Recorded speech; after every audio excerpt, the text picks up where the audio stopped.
Good afternoon. My name is Anna Ahlers.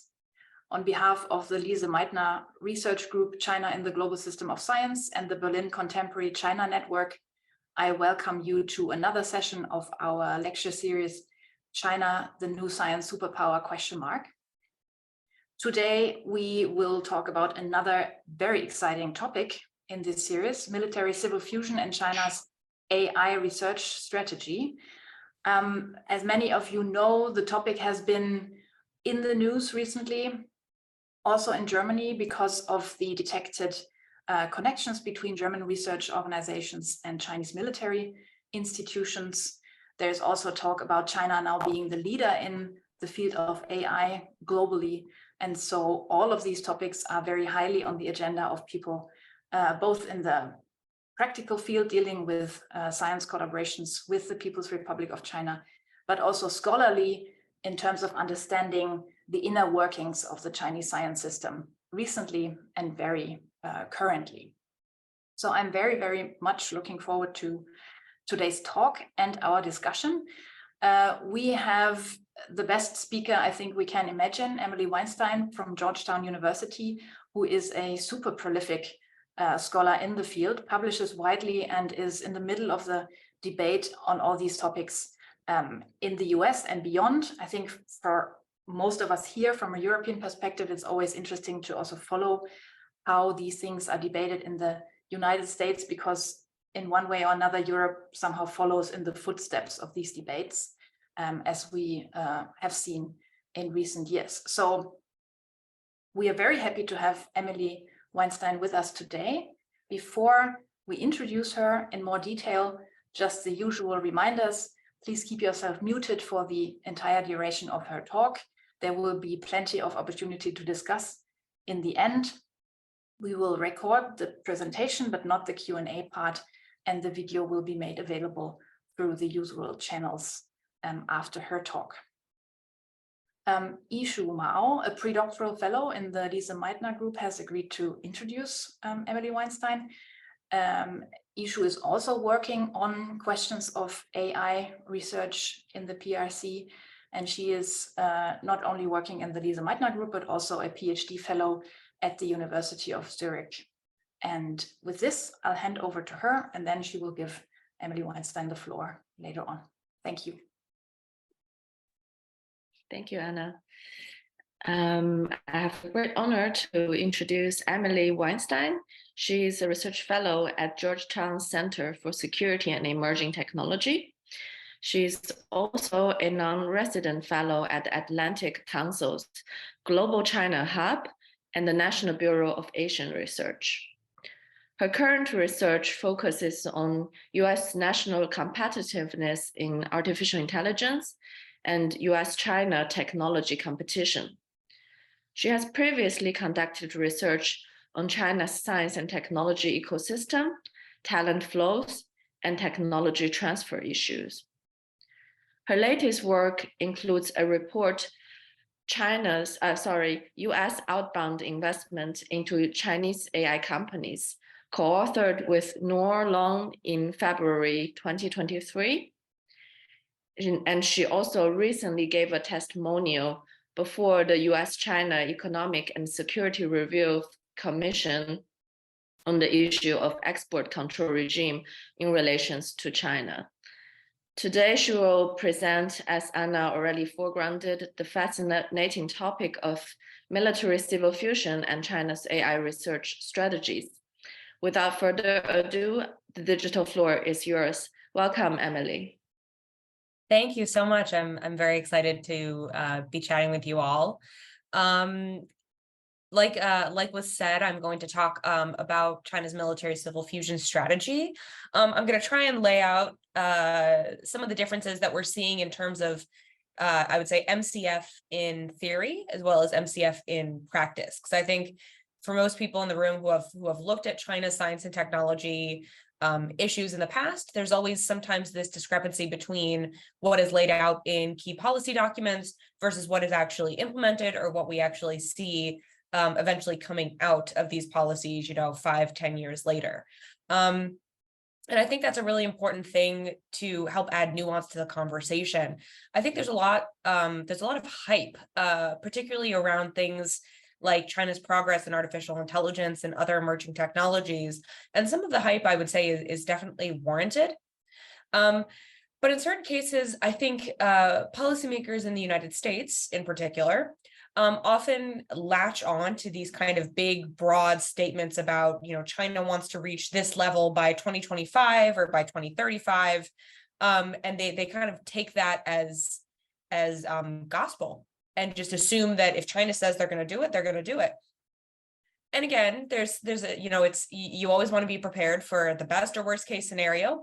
But in this case, I think it helps to try and actually think about both what we can see from the outside in terms of China's progress in these specific strategies like military civil fusion, but also thinking about what scholars within China are saying about the progress that they're seeing. Because again, I'm sure I'm preaching to the choir here, but in a lot of cases, scholars in China, for those who can read Chinese and or who are digging through these documents, will often find that they're pretty explicit about their criticisms, about their concerns, about kind of where they see things working for China and where they see things struggling. So I'll talk a little bit about some of that too in the context of military civil fusion. So to get started, again, I previewed some of this too. I'm going to start at the highest level and kind of work my way down to the kind of actual MCF in practice or MCF in action.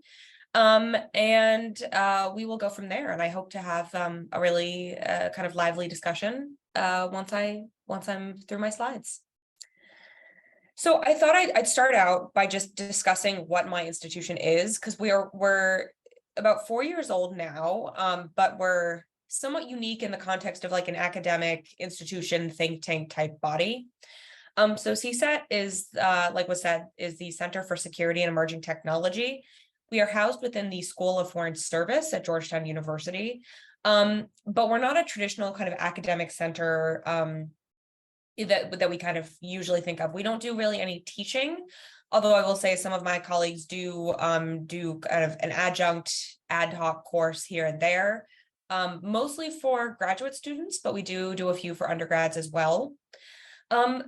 Our kind of big purpose since the outset, since our creation, was to look at the intersection between national security and emerging technologies, with, again, that specific focus on artificial intelligence, although we've moved into a few other areas that are AI adjacent, including things like advanced computing. We also have a team that looks specifically at biotech and biorisk, again, from a policy lens, which has really been really important and really timely. We are nonpartisan. We are also very dedicated to being data-driven. So as of about 2022, we spent $2 million on data alone. And that's commercial data sets, things like academic publication data, patent data, different types of financial data sets, you name it. CSET has acquired those and is working on with our in-house data team to kind of make some of those data resources more helpful to folks like myself who sit on the analysis team at CSET. I'm happy to talk more about CSET in the Q&A if people do have questions about it. The other big thing that I like to emphasize is that CSET is fully philanthropically funded. So we don't take money from US government, foreign governments, industry, anything like that. So that really allows folks like myself who are in charge of a specific line of research to really shape that as I see fit. So that's been that, I know how unique that is, particularly in an academic setting or a think tank setting. So I'm very grateful for that. But like I said, so CSET is kind of split into these different lines of research. And what I'm going to focus on today kind of fits both within this regional line of research here, as well as COMPETE. So COMPETE is the line of research that I have developed, that I am in charge of, that looks again at analyzing the state of technological innovation and competitiveness of the United States, and and the role of that technological capacity in national power.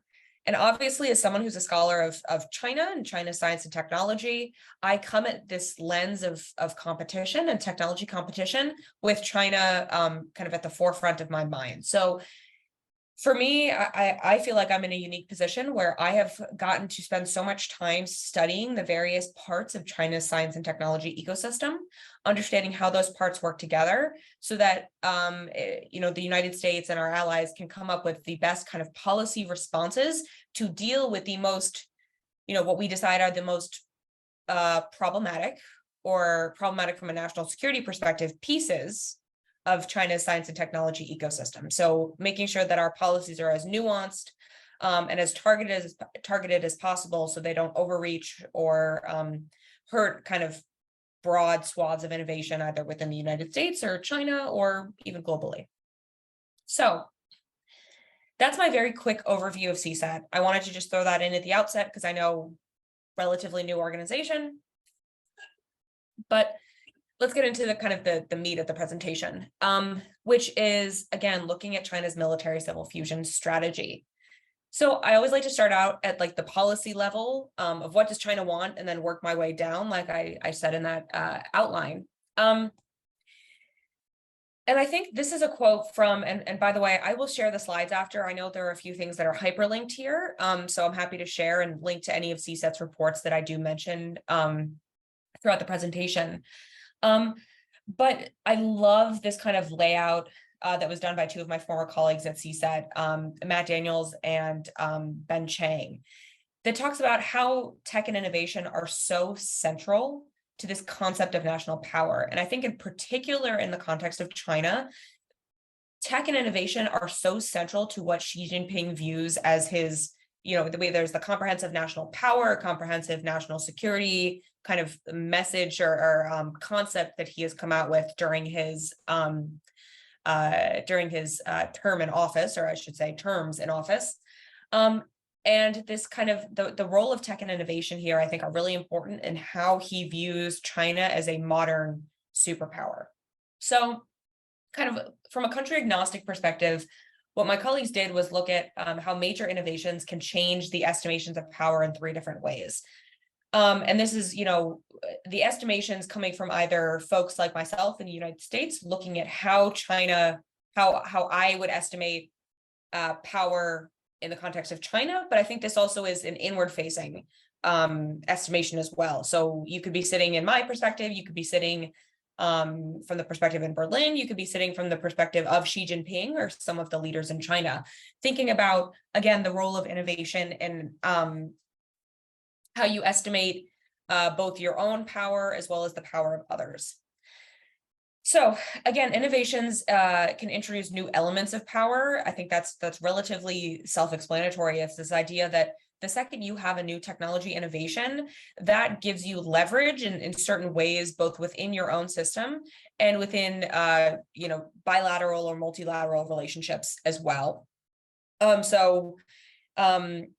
For instance, in the context of semiconductors in the US, with our recent export controls that came out in October, everyone, if you listen to things like the speeches around the CHIPS Act and things like that, you'll often hear US policymakers talk about the fact that the semiconductor was invented in the US.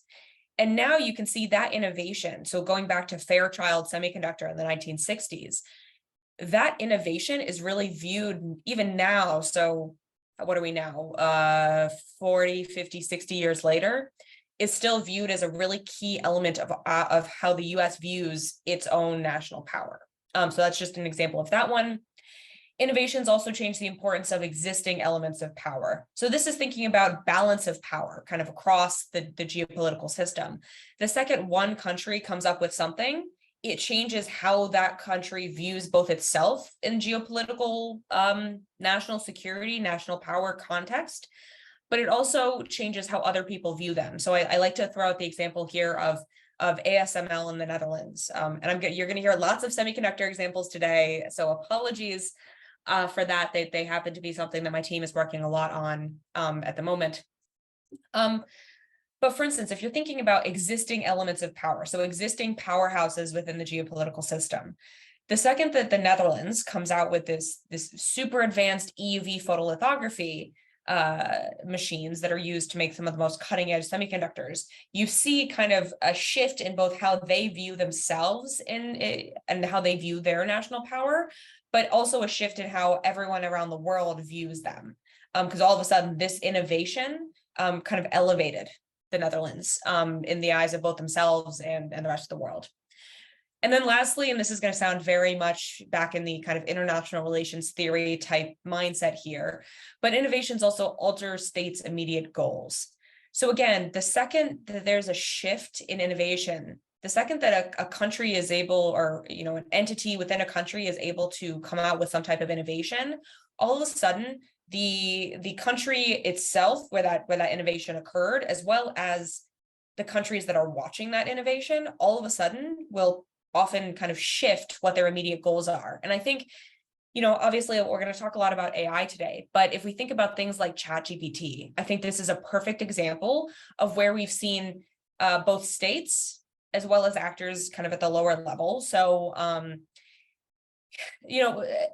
for instance, so with ChatGPT, we saw all of these companies around the world all of a sudden decide, okay, we also want to make something similar. We want to focus on large language models. We said, Baidu wants to come out with it. I think it's called Ernie, which is their version of ChatGPT, and all these other types of things. So again, these are not states' immediate goals, but it shows kind of how an innovation can really accelerate the immediate goals of different actors within a system. And I think, again, just with the release of GPT-4 yesterday too, that's kind of at the forefront of, I think, everyone's mind. So just kind of 3 examples here, but I definitely recommend folks take a read, or folks read this piece that I am talking about here, National Power After AI, because particularly in the light of things like ChatGPT, it's really, really fascinating to think about how these types of innovations, particularly in artificial intelligence, will change the calculations of national power, for, I think, both for good and for bad. And we can, I think there's room for a really kind of strong debate on some of those issues. But to get into more of the nitty-gritty on the China specific side, I want to talk again about the 4 resources that drive China's progress in science and technology. So we think about them, in CSET's terms, we think about them as equipment, talent, information, and capital. So again, at the highest levels, these are kind of 4 resources that China has been trying to acquire or trying to hone in order to achieve its strategic goals. And I put those strategic goals in that circle kind of right here. I'm sure most of you, I mentioned comprehensive national power, military modernization, relatively self-explanatory, innovation-driven development. I think, again, particularly in light of the 2 sessions, and the kind of shifting reforms within the Ministry of Science and Technology, we've seen a doubling down on this idea of innovation-driven development, self-sufficiency. We want a more organic innovation ecosystem instead of kind of this piecemeal, we take this innovation from here, we borrow this, we steal this, and we kind of piece everything together. Instead, what China really wants to do is make it so that they have the capabilities from like the super basic fundamental research level all the way through the applied to the actual commercialization of something. I think we've seen China really trying to fix some of those gaps that I think it has kind of realized it has because of the kind of the nature of how it was innovating over the past 20, 30 years.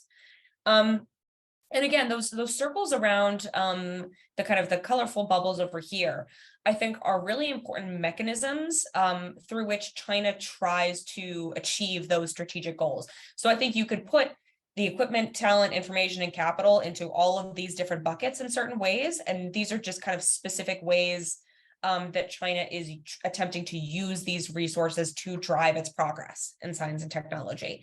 I'll talk a little bit about some of these more when I talk a bit about tech transfer at the end, but I think this is a great way to kind of frame what does China want when we're thinking about science and technology. So I'm not going to spend too much time on here. For those who have been following China, or even those who haven't been following China, I think for the most part, some of these policies should sound familiar to folks. everyone, I think, regardless of your China background, has heard of Made in China 2025. This is the big industrial policy that came out in 2015 that I think kind of scared a lot of parts of the world, and kind of was the first real I don't know, I think of it a little bit as a turning point in how the world looked at Xi Jinping and how the world looked at what the Chinese leadership were really emphasizing in terms of self-sufficiency, and well, I like to say self-sufficiency at all costs. Costs not necessarily for China, but costs for the rest of the world. But again, a few other really important policies to think about.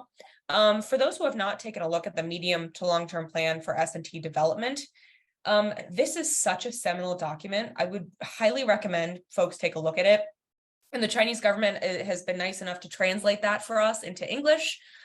So if you do look for that in English, you will find it. It's a long document, but it really actually, again, with hindsight now, it's really fascinating to look at it and see just how far China has come. Because in certain cases, they have actually been able to achieve or come close to achieving some of the things that they laid out way back when this policy was written in 2005. So it was for 2006 to 2020. And I think in certain cases, they've done a really impressive job at achieving some of these things. Not saying they've done everything, but again, taking some of those acknowledging that they have made significant progress in certain cases. I will say we are waiting for the next medium to long-term science and technology plan. There is one that is being written that's from 2021 to 2035. I have not gotten my hands on it. It has been really hard to find. So if anyone does see it, please let me know. I will also try to share it if I do find it. Again, I think the two that I'm going to focus on right now for the purposes here are, again, this new generation AI plan, as well as the military civil fusion development strategy. These, I think, were two really important things within the context of what I'm going to talk about in this presentation, both because one, this AI development plan was the kind of first, at least from what I saw, the first highest level technology specific plan that came out from the Chinese government. For the most part, we saw things like these big plans for science and technology development that might have mentioned AI, or kind of, you know, within these broader things, AI was brought up. But it wasn't until this plan that we saw something come out from the highest levels of Chinese government that were specifically tied to one type of technology. And I'm being careful about saying one type of technology and not one sector or industry, because I think it's really important to acknowledge that AI is not a sector or an industry. AI is a technology that powers a diversity of sectors. So I think it's important to think about. And I would say the AI development plan actually does a really good job laying out how the Chinese government views AI being used across almost every sector. I mean, it's used in the context of poverty alleviation. They talk about it for education. They talk about it for obviously military. They talk about it for manufacturing. It covers all facets of Chinese society. And so it's really interesting. It's a really fascinating policy to dig through. But again, I'm going to focus on military civil fusion. And again, AI is a part of military civil fusion. It is not, you know, I think military civil fusion is a lot broader than just AI. But let's kind of dive into that. So let's talk about MCF in theory. So at the highest levels of policy, what is it supposed to do? So you'll hear me, I'm going to probably refer to it as a MCF or you know, things like that. If I say MCF, I mean military civil fusion. But the ultimate goal of this here is to create this unified military civil system of strategies and strategic capabilities. So similar to what I was saying with AI, where AI is kind of interdisciplinary and kind of can be deployed across all these different sectors. Military civil fusion, the way it's written about in theory, it comes across in a similar way where, again, military civil fusion is not an umbrella over all of these things, but weaves and embeds all other national priorities into it. So again, there's military civil fusion in the context of education, Innovation, again, the military civil fusion development strategy does also talk about poverty alleviation and how this kind of intermingling or blurring of the lines between the commercial and military sectors, the innovations and the potential economic benefits that might come of that sharing of information could also help in the context of lifting people out of poverty, perhaps. These are the ways that it's usually talked about. So again, military civil fusion is, people often will ask me, hey, Emily, can you tell me, can you give me a list of military civil fusion companies or military civil fusion universities, or what are the different, I don't know, they try to use military civil fusion as this tangible thing, and it really isn't. And that's what's really difficult about it, is because, so going back to all of these policies that I've laid out, particularly the ones that have come out, during the Xi Jinping era, military civil fusion weaves and embeds through all of these. And it tries to take advantage of all of the, the innovation-driven development, the new generation AI, some of the other policies we've seen come out too. I'm sure, in the latest 2 sessions, they mentioned this new National Data Bureau. I'm sure there's going to be a military civil fusion element of that in terms of, data that can be used to train military systems, perhaps. That, again, that's why military civil fusion is really hard to grasp, because again, it's not this tangible policy in itself. I want to also say, so military civil fusion, obviously it always gets kind of, when you think about military civil fusion, now folks will automatically latch on to, Xi Jinping and say this was a Xi Jinping policy. It definitely was emphasized under Xi Jinping. So it was elevated to this national strategy back in 2015, but military civil fusion has existed since the era of Mao.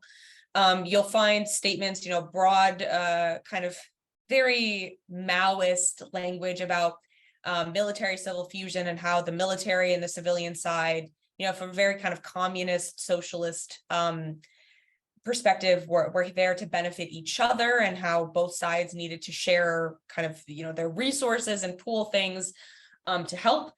But since then, it's gotten more specific, and you've seen it kind of go up and down in terms of priority.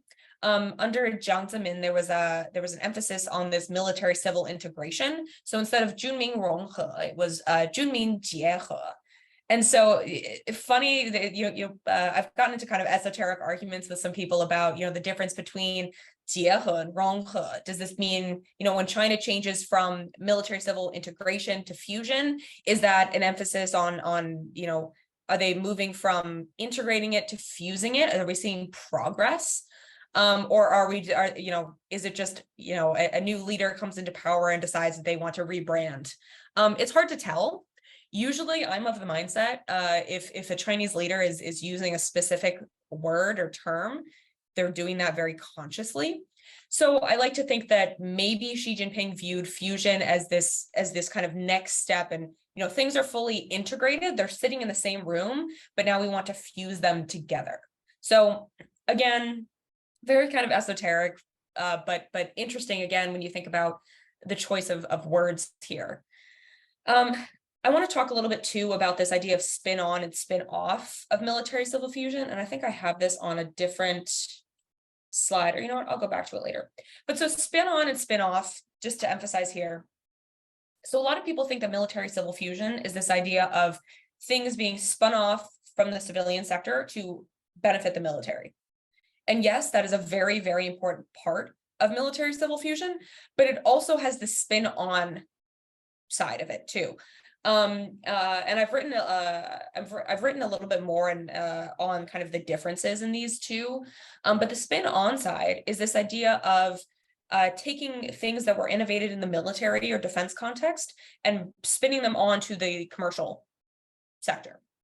And this is really interesting. So for instance, there have been efforts under this kind of spin on military civil fusion context to, or I'm sorry, I'm confusing the two. I should be saying spin off. I'm confusing my Chinese. Spin on to the military, spin off to the commercial sector.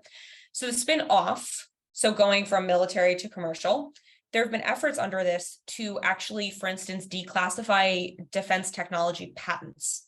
so that companies in the civilian sector in China could take advantage of the information of the technology that has been developed for military purposes. That's one effort. For the most part, there's been more of an emphasis on the spin on to the military side, at least from what I have seen. But I want to emphasize again that military civil fusion, the way it's talked about in theory, is really a two-way street. It is not purely about making the Chinese military the strongest military in the world. It is also about making sure that innovations that are happening in the defense sector are able to help contribute to any success in the commercial sector as well. So again, I've hinted at a little bit of what the kind of things that, why military civil fusion? What is it intended to fix? What is it intended to do? And I've laid out a few of these things. So the kind of key four that I usually think about are, one, the fact that there was this dominance, or I should say lack thereof, dominance of the defense state-owned enterprises in China. Because of the way the Chinese system was built with this very kind of socialist state-owned enterprise system that, that was the way things worked for about close to 40 years, well, more than 40 years, probably 50 years. Things like AVIC, Norinco, all of these big state-owned enterprises that all of us have probably seen in the news or heard about, were kind of, had this monopoly on defense technology. And it didn't necessarily mean, just because you have a monopoly, I think most people understand that doesn't necessarily mean that your technology is the best. In fact, usually when there's a monopoly, that means that folks tend to get a little lax in terms of innovation. And I think this is what we started to see with the state-owned enterprises in China. And for folks who remember early on in Xi Jinping's tenure, he did this massive state-owned enterprise reform. And a lot of this actually, I think, fed really nicely into his military civil fusion strategy, particularly as it relates to the SOEs. Despite the fact that China really emphasizes this socialist history and this socialist aspect of its society, I think there's an understanding at the highest levels of Chinese government that innovation can't just be kind of blunt force, top down, thrown onto companies, and particularly companies that have massive bureaucracies. There are a lot of Chinese scholars that have looked at, for instance, military civil fusion in other parts of the world. And that's to say, yes, military civil fusion is not unique to China. There are great articles written by Chinese scholars that look at, for instance, SpaceX as like the quintessential example of military civil fusion in practice. So that's just one example that I show, that I like to lay out here. And so I think China started to look at things like SpaceX and see that, innovation, particularly, but not exclusively in the defense sector, tends to come from the bottom up. So military civil fusion, again, is trying to make it easier for the commercial side or civilian side technology to infiltrate the defense space. And again, that whole point about shifting centers of innovation within China, it's this idea, again, that these big kind of blunt state-owned enterprises are not usually as amenable to innovation as these more agile, smaller type startups. Or even just smaller companies. And I don't mean even smaller companies. I mean things like Huawei, Alibaba, Tencent, Baidu, all of these kind of more organically built, at least initially, organically built from the bottom up type organizations. Again, I've talked a little bit about bureaucratic obstacles, but again, the bureaucratic obstacles that Chinese entities were facing, like I said, in the high barriers to entry for these civilian entities, are very similar to problems that I've heard, in particularly in the United States. If you're a small startup that's working on, for instance, drone swarming technology, and you just finished your Series B funding round, you've got a product, you're kind of ready to hit the market, but you don't have enough resources to go out and try to bid on projects for the Department of Defense. I've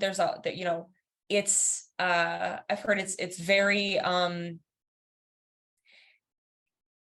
how do you compete with things like Lockheed, Raytheon, some of these big companies that have long-standing relationships with the Department of Defense? You also need a lot of resources. You need lawyers, you need compliance folks, because the second you start working with the Pentagon, you have to start abiding by certain types of US export control policies that often can get very, very nuanced and complicated. So again, similar to the United States, I think a lot of these smaller companies in China also are having a hard time getting through to the point where they could even try to work with the PLA. So I like to emphasize that because that surprises a lot of people. But again, some of these bureaucratic obstacles that we face in the United States and elsewhere, I think are also very prevalent in the Chinese system as well. So I'll quickly just talk again about the PLA and artificial intelligence. Again, I'm not an expert in the Chinese military. I have tried to build out this niche and understanding the role of the commercial sector in helping improve the defense capacity or the technological capacity of the military. So I will say, if you do have specific questions about PLA technology, I am probably not the person to answer those, but I can point you in the direction of folks who can. But I'm sure some people have seen this before. Again, it's this idea that Chinese leadership, particularly Xi Jinping, really view artificial intelligence as key to transforming the PLA into this, quote, world-class military. I'm sure people have seen this quote before. They view it as this, I would say, I'm trying to think of the word I'm looking for here. Well, long story short, they view it as a key transformational aspect of, or key transforming aspect in improving the Chinese military's capacity. And military civil fusion is actually helping the PLA get access to those commercial off-the-shelf or cost technologies. And I want to emphasize this is both from domestic and overseas sources. Again, I'm sure folks have seen this difference between the informatized, so the Xinqihua, to intelligentized, the Zhengzhihua language that have come out of Chinese policy documents over the past 5-10 years. It's this idea of AI fundamentally changing the character of warfare from informatized to intelligentized. And so when we try to think about what that actually means, when we try to, take a step back from the jargon and try to understand, informatized, I think of as, it's data helping to inform, or artificial intelligence helping to inform a decision that is being made on the battlefield, versus intelligentized is data almost making that decision for you. That's the difference. So again, if we think about things with ChatGPT, so the difference between informatized would be, let's say you Google something and Google tells you, you should do this, this, this, and this. Intelligentized would be, again, going to something like ChatGPT and saying, or let me go back a second. So informatized would be, let's say you Google how to do a math problem. Or show me show me the result of this formula. Google would tell you how to solve it, but you would still have to solve it. Intelligentized is things like ChatGPT being able to actually do a math problem for you and give you an answer. I hope that makes a little bit more sense. That's kind of the way I think about it. And going back to that AI development plan that I mentioned on the slide with all of the policies, like I said, there are specific parts of that policy document that do talk about the role of artificial intelligence in the Chinese military. So again, it calls for this promotion of the two-way conversion. So when they say two-way conversion, that hints that is military civil fusion. So it's calling for this two-way conversion, transformation, and applications for both the military and civilian sides of S&T achievements. Again, also sharing of related resources. That goes both ways, both military to civilian and vice versa. It also wants to standardize the communication and coordination mechanisms among research institutions, enterprises, the military, defense industry. So pretty much getting all of the people who are working on artificial intelligence in the same room, speaking the same language, so that the second, a university is working on something the PLA wants, they could go ahead and say, okay, I'm going to take this, I understand exactly how it works, and we're going to just plug it in. So that's kind of military civil fusion and AI in the context of the Chinese military. But I do want to emphasize too that military civil fusion goes way beyond the PLA. So like I said, and this actually, I won't spend too much time on this because I already talked a little bit about the spin-on, spin-off side of things. So military civil fusion, again, is a whole of society effort. And if you look at some of the documents and some of the language around it, the Chinese, the folks who are writing these policies are really emphasizing the fact that military civil fusion, again, is not just for the military, but is also for the betterment of the innovation capacity of China as a whole. And again, there's that spin-on, spin-off, spin-off being, again, that breaking down the longstanding barriers that have actually prevented defense research and tech from entering into the civilian industry. Because again, for the most part, that those patents, that type of technology, the research were very kind of compartmentalized, classified, again, similar to some of the issues we have in the US and I'm sure in Europe too. And I will say, I can send a link. This is a clip actually from a video on YouTube that actually does a great job at explaining military civil fusion. I forget where it came from. It might have been a People's Daily effort, but it's for those who can understand Chinese, it is a fantastic resource. It is like MCF for dummies. Highly recommend. So again, like I said at the outset, just because they have this policy doesn't mean that all of a sudden things are perfect. There are plenty of problems that still remain. Most of the issues that I'm going to talk about here are come from this one Chinese scholar who is kind of the, I don't want to call him the father of military civil fusion, but he's a really important scholar and researcher in that field. His name is Jiang Luming. He is both, he was a member of the military. He did more of the kind of economic defense, economic side of defense stuff. So a little bit on like the acquisition issues, that type of thing. But he has written extensively. He has books, he has articles on kind of military civil fusion, where it is as of late and kind of what are the issues it's facing. And I pulled out 3 from a few of his papers. So he emphasizes the fact that military civil fusion is stuck between this early stage and deep fusion stage because of 3 primary factors. One is he refers to these as teacher barriers. So teacher being a case that refers, or being a term that just refers to, in this case, it's systems, institutions, methods. It's kind of a, I think it's kind of a strange word, but I get what he means here. It's kind of lumping all of these different things together to show that there's a general lack of institutional support, and there are just broader obstacles. So this is hitting on the bureaucratic issues, the fact that, for instance, the Chinese at the highest levels of Chinese government, they can shout these things from the sky, and if there's no institutional support for them, they're not going to go anywhere. Again, same with some kind of structural issues. So a lot of the military civil fusion language that has come out, as you might have seen from what I've been talking about, is a little jargony. It's sometimes hard for people to actually think about in practice, but for the most part, what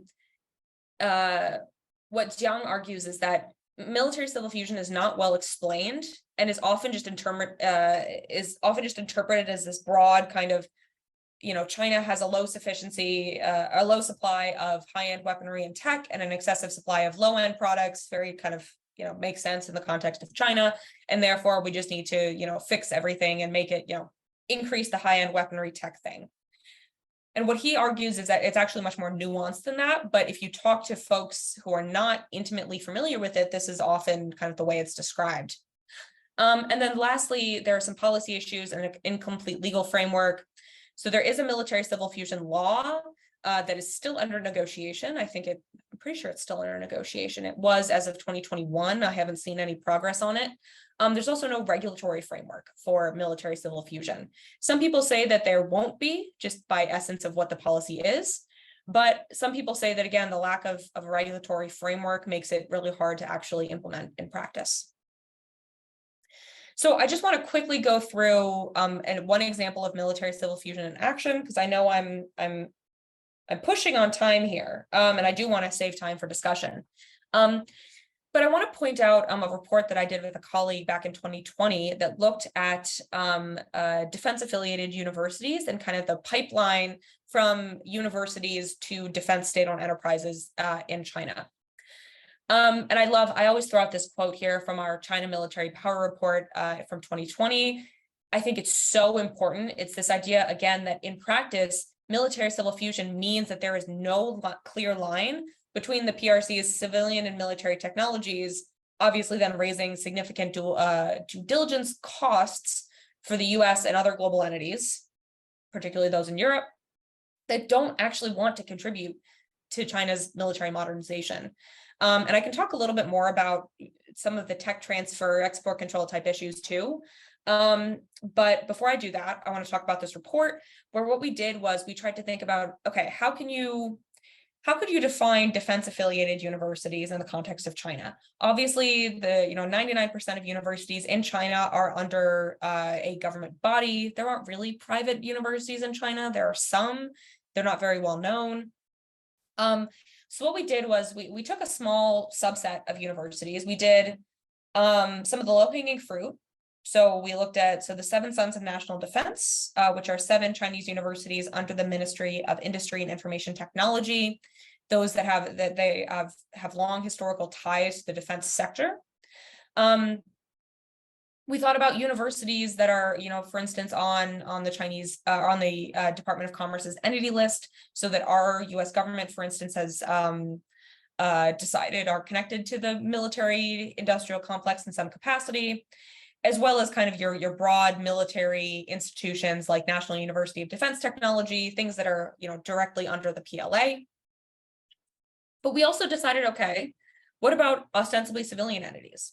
What do we do with those? How do we understand their degree of defense affiliation? And so what we said, we need a more nuanced approach. So let's look at that, like I said, this pipeline from these universities to the defense sector. So what we did is we took 45 universities, so 42 of the double first class universities in China, which are those kind of top tier universities, as well as the 7 Sons, some of which are counted in that 42 of the double first class. So we had 45 universities, and what we did was we looked through these employment quality reports that these universities have to publish every year, that look at the kind of where their graduates are going following graduation. Every Chinese university publishes these. I think there's some type of government mandate that they have to. So for those who want to dig, they're very fascinating. But what we did was we went through, like I said, the EQRs, the employment quality reports of those 45 universities, and tried to see how many of them were actually sending people to some of these big defense state-owned enterprises, like, for instance, CASC. And so what we saw is that 3/4 of graduates that were recruited by defense state-owned enterprises came from those 7 Sons of National Defense. And so those universities are, Beihang, or Beijing University of Aeronautics and Astronautics, Northwestern Polytechnical University, Harbin Institute of Technology, Harbin Engineering University, Nanjing University of Science and Technology, Nanjing University of Aeronautics and Astronautics, and of course I'm going to blank on the final one. I used to have all 7 of them memorized. I will get back on that. But again, what you can see here, so if we look at just the number of 2019 graduates that were recruited by CASC, 1, 2, 3, 4, the top 4, the top 5 came specifically from one of those 7 Sons universities. Again, it's a relatively small percentage of the graduates from each of those universities that did go, but I will say 6% of your entire graduating class going to one company, it's pretty significant. Again, and we want to emphasize, we were looking mostly at advanced degrees. This does include some undergrads, but for the most part, the majority of the data that we saw, again, was talking about people with either a master's degree or a PhD that were going to these types of universities. Again, in general, Chinese defense SOEs hired a combined 6,000 graduates from 29 leading universities in China in 2019. So that's a pretty decent number of people for just 1 year's worth of students. So this is really a great example of military civil fusion in action, because again, it's showing that actual like civilian to military pipeline on the workforce side. And what we also then saw, so why should we care in other parts of the world? Well, we have this fun example here of US tech companies that established cooperative training programs with Chinese universities. So for instance, I mean, I'm sure most people have heard of a lot of these, maybe not all of them. But for instance, if we look at Texas Instruments has a cooperation with, or had a cooperation, I haven't checked to see if they still do, cooperation with Harbin Institute of Science and Technology, or Harbin Institute of Technology. And if we look, there's a direct pipeline then where Harbin Institute of Technology is sending people to a bunch of these big state-owned enterprises, defense state-owned enterprises in particular. Again, look at Beihang. Beihang, look at the number of people it's sending to, again, AVIC, CASC, and CASIC, the big aerospace and aviation state-owned enterprises that are obviously very historically tied to the defense sector. It's very fascinating if you look back and say, oh, look, Microsoft Research Asia has been training people has been training people at Beihang University that are then going on to these. So if we're thinking about technology transfer, but more of like knowledge transfer, particularly to a military context, it was really fascinating to be able to kind of map out this pattern here. And I think, again, this is not a US specific issue. I'm pretty sure if we looked at companies in Europe, maybe, back when we were doing this project in 2020, I don't know if things have changed necessarily, but we might see some, I would say, similar patterns in other parts in other parts of the world. So let me wrap up. I know I've been talking a lot. I do want to save time for discussion. But again, key takeaways, if you remember nothing from my presentation, I want you to remember these two things.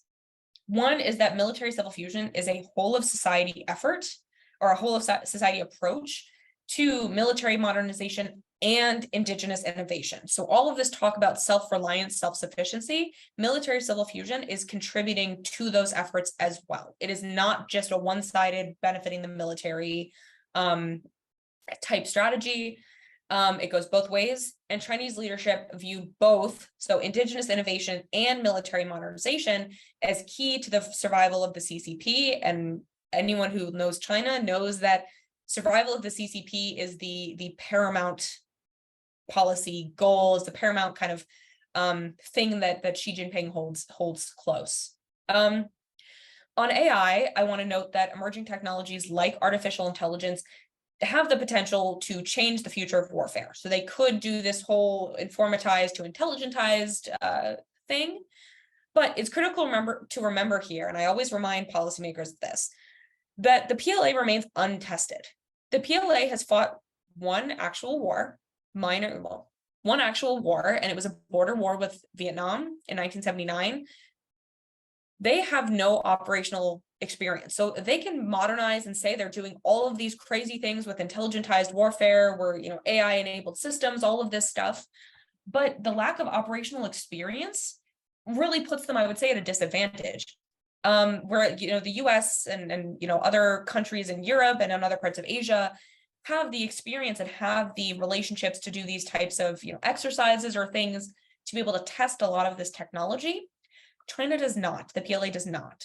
So I want to couch all of this talk about innovation and modernization in this fact that, again, very little operational experience. I don't want to say the PLA is, going to walk on to a battlefield and not know what to do. I don't think that's the case, but I think we need to take some of the rhetoric and some of the conversations about their capabilities with a grain of salt.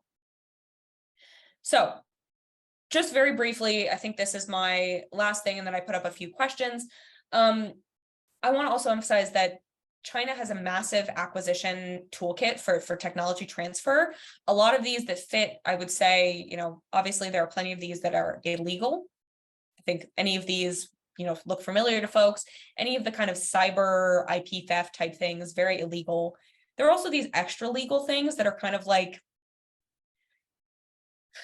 they're not illegal, they're not legal, but they feel weird. There's something wrong with them. Like, for instance, like 1,000 talents. So talent programs that, you can participate, that's not illegal, but they tell you not to tell your host institution that you're participating.